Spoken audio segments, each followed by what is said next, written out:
What's up? We're in the following part, and I hope you're good in the hood and peachy and spectacular.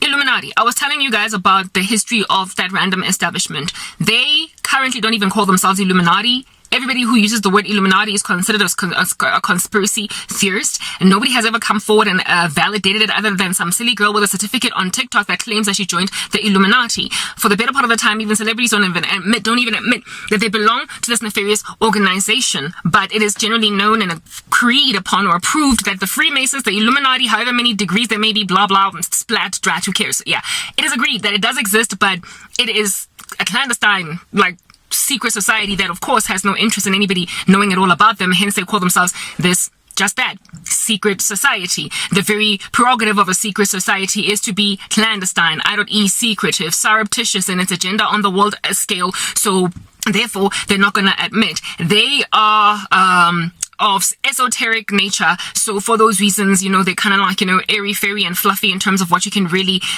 validly confirm about them. That much we know. So no one that truly belongs to that organization will flat out come to you and say, I belong to the Illuminati, look at me looking all Illuminati-ish, and look at the Eye of Horus on my forehead. Nobody is going to come forward with that. However, the history of them that has been communicated to us all we can successfully gauge is verifiable.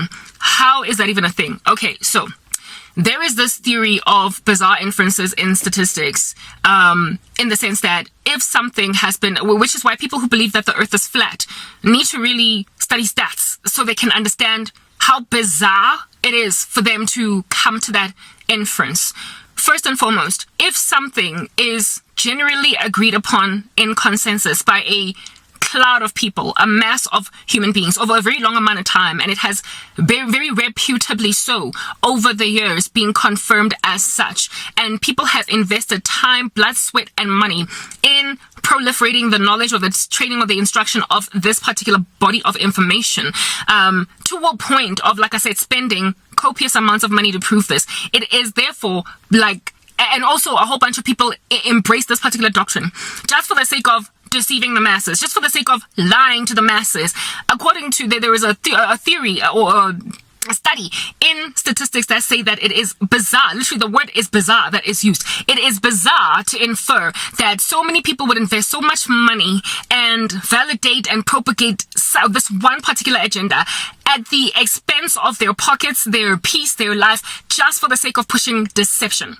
Just for the sake of deceiving people with a conspiracy theory, investing all this money, like people who believe that the earth is flat and that all the satellite images of the earth from space are manufactured, and that all the money that the government invests in NASA or whatever, and also the Russian space station, wherever it is that all these bodies that go out into outer space go, for you to claim that people all throughout the history, pretty much since Neil Armstrong and Yuri Gagarin, ever since those guys, for them to validate that they land on the moon and invest so much money into it just to deceive people into believing in outer space when there isn't even a reason why they would need to do that. There is no nefarious national security agenda that would need to be proliferated by pushing this particular agenda. Nothing at all that substantiates or justifies why anybody would invest so much time and money in this. It's called a bizarre inference. It might be feasible in the sense that, yes, indeed, you can foresee how it might be true, but the fact of it being a lie or a deception is so bizarre and so irrational on the part of so many people over such a long amount of time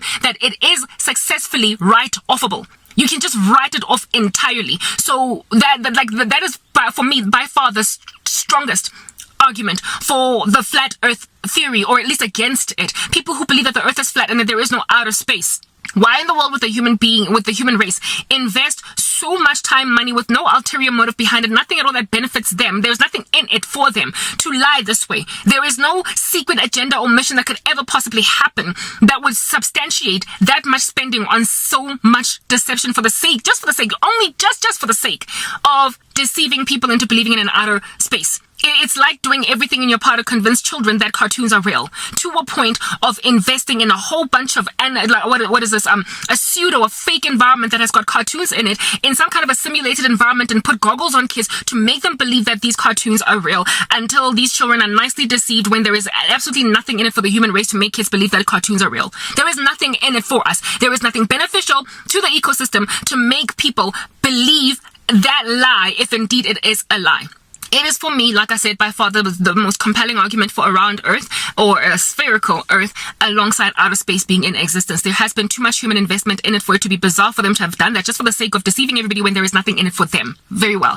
All other theories against the flat Earth, like, phenomenon is also workable, but this one is the most feasible one for me. For one, why is every other body in outer space three-dimensional and roundish, or has some kind of more than just a flat surface underneath and a dome on top out there that you can see with your naked eye, like the sun and the moon, while the Earth becomes this like I don't know, rare thing here on Earth? And again, are you going to tell me that everybody's testimony, witness, account of telescope that own telescopes is what is this, lies? Like some random kid that's into stars, are you telling me that they literally went and like created some kind of deception inside the making of the telescope to make sure that this child sees like stars outside, sees bodies of planets outside, like the planetarium at Wits University? They just built all that to deceive?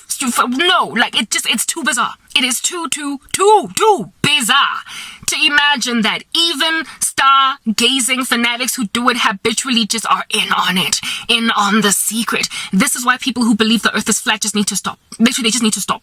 Nonetheless, this is not about the flat Earth theory. I'm trying to help you understand that similarly to just like the flat Earth theory is anybody at all that writes off talk about secret societies, anybody at all that writes off even the Bible as a voracious body of work, anybody at all that writes off established truths, established information, like written articles, like historically they have gathered papyrus reed even from Egypt to tell the story, historical accounts, like history journals that aren't even religious in nature. Together, all of this information only to be like, all along they were just in on it together to create a secret, and they worked really hard to make sure that the secret stays a secret. Like, stop, cease and desist, take a breath, inhale and exhale, and wonder why the world is as evil as you anticipate that it is, to a point of making up all of this information just for the sake of deceiving everybody, including investing billions of dollars. So secret societies and Freemasonry and all of these nefarious, ominous beings that have existed trying to take over the world. There have been a whole bunch of really incredibly gifted scholars that have speculated on this matter, spoken on it at length, written articles at large. There are also historical accounts of governments of countries trying to put a bit of a cease and desist, like blockage on the nefarious ideals of secret societies because they were threatening basic things on the ground like human liberties. And they also had megalomaniacal and grandiose extreme delusions of grandeur, basically, in their minds to run everybody. And they've always been a small number of people. And because they're small, they've always been successfully couped. So with the history of the Illuminati, because of how many people in the very beginnings of the secret society, because of just how the sheer volume of intelligent minds that inquired into this thing, poked at it, prodded at it, literally became like archaeologists to try and figure out what's going on. And they were intelligent, they were smart enough, scholastic enough, and believable enough, and lectury enough and reputable enough in their lands for governments of those countries to pretty much be like, okay, look, we can't just ignore Professor A, B, C, D, and Q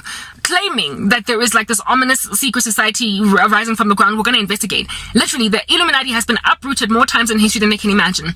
But just like a horse kicking its last kicks of a dying in its death, they have been indeed trying to come back up for air again. They are similar to what it is that Nimrod did at the Tower of Babel. Tried to build something that's going to get to heaven, but they did not prosper because there was intervention on the ground, as it was spearheaded by God Almighty in the form of human beings that he led to pretty much study something ominous going on to stop it dead in its tracks. Now, the Illuminati, let's move to the next part for the sake of,